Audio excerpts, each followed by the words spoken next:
but you have a huge roster now, No Labels. We do. We've got 600,000 citizens and lots of people. We work with former chiefs of staff to the presidents to work on this latest thing. You know, No Labels has been trying to focus on institutional reforms where we can facilitate real problem solving, because you have these big, huge, contentious issues, but we're trying to be a catalyst where we can really create some problem solving. So we first put out our Make Congress Work plan, which had things like no budget. In other words, if Congress doesn't pass a budget, they don't get paid. Huge traction on that. We now have 77 co-sponsors. It's really moving. We had a hearing in the Senate. Filibuster reform. And now we're talking about the executive branch and how to make the presidency work better. And we have some ideas that we've published now, an 11-point plan that includes fast-track legislative authority for the president, which I think is a really interesting idea, where you give him 2 times a year. You have to have 10 co-sponsors to decide, but he gets an up or down vote on 2 pieces of legislation. Regular news conferences for the president.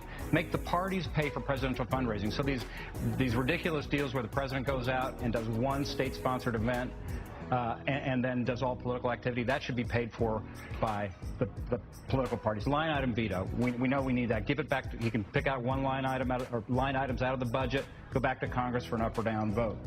Reduce the numbers of appointees subject to confirmation, and also give them in a 90-day up or down vote on the appointments, because we know there's thousands of jobs in the federal government that have gone without being filled.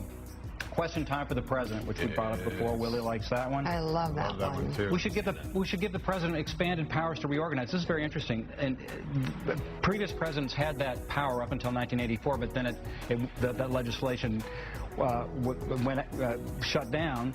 And as a result of that, presidents now create new departments instead of reorganizing the ones that are there. So we need to give the president more power to reorganize. So, Mark, sorry, John, how realistic are some of these, or what's the most realistic in the immediate future that we could see actually take place? Well, I think regular meetings between the president and congressional leadership. I mean, that's easy. That has to be required. And I think that's something that'll make things happen. The most important one of these, though, it seems to me, is fast track, because, you know, this filibuster has become obviously a weapon on either party when they're in the minority. Great. How do you get that to happen? What's the mechanism by which you could actually make that real?